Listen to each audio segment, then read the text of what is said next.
Now let's go back to that earlier story about the ANC condemning the violence and looting in KwaZulu-Natal and Gauteng. Govan Whittles joining us here now again on the Midday View. Govan, good afternoon. Welcome to the Midday View. What can you tell us about what the ANC has had to say about this SMS that's allegedly doing the rounds, plus all this looting and violence that we witnessed last month in the country? Well, the ANC, first of all, saying that it now wants to see some of the planners of the violence being arrested and prosecuted by the justice system in South Africa, and not necessarily just the 6 people that they've seen. So the first clear indication coming now from the ANC that it believes that the planners of the violence, at least those who were essential to planning it in the 12 regions it discussed, have not yet been arrested. And the ANC also saying it has information about further plans to destabilize South Africa and calls for further unrest. It appears to be linking this to planned marches, the so-called Free Jacob Zuma marches that are happening in KwaZulu-Natal, and is warning that those marches should remain peaceful, and says that it'll be keeping a close eye on the organizers of those marches and any intention to maybe cause violence. Let's have a look at what Jesse Duarte, the Deputy Secretary General, had to say. What we cannot avoid telling you is that we watched as SMSs were rolling out and Facebook and other places were discussing where the violence would take place. And indeed, it happened where the faceless people said it would happen. And so to deny that it was planned, it was orchestrated, is futile.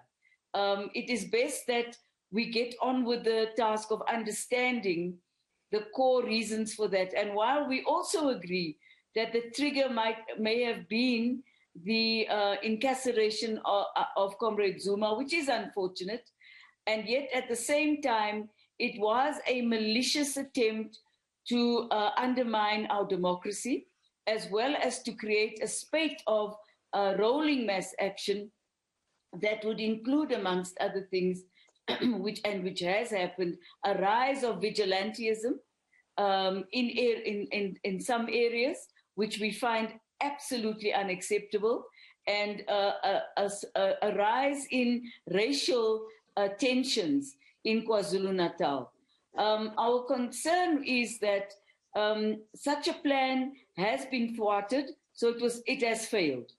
But it does not mean that the people who are planning are not continuing to plan and may have softened their approach, but they're certainly not stopping what they're trying to do. It's also disingenuous to make the former president of the country a scapegoat and use his name, I beg your pardon, in this manner.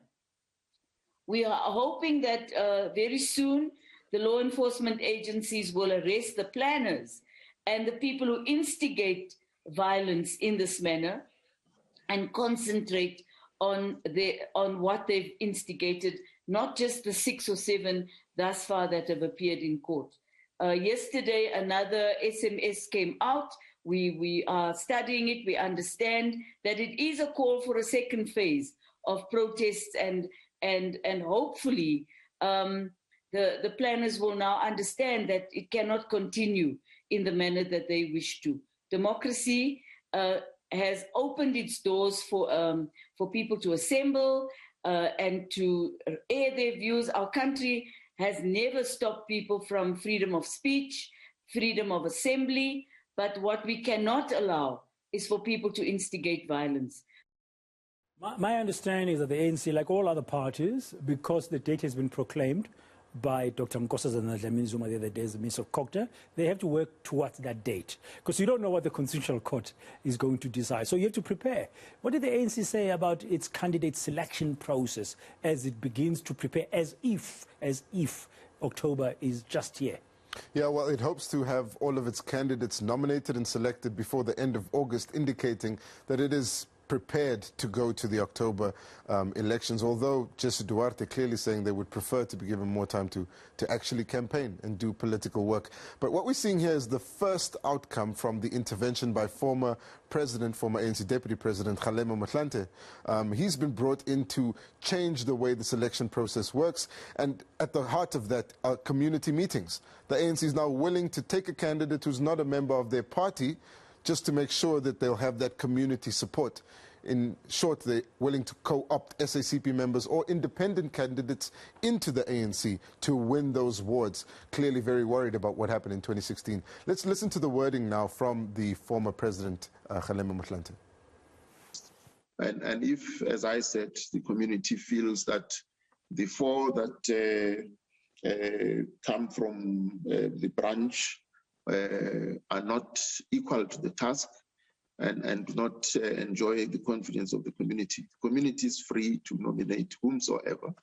If that person who commands the respect and confidence of the community happens not to be a member of the African National Congress, they are then given the latitude to join and take up membership of the African National Congress. Of course, some of them would be even members of trade unions affiliated to COSATU or card-carrying members of the South African Communist Party. We've been speculating in the media for a few days now, for various reasons, that is a reshuffle coming, The governing party, how did it answer that question when it came up today?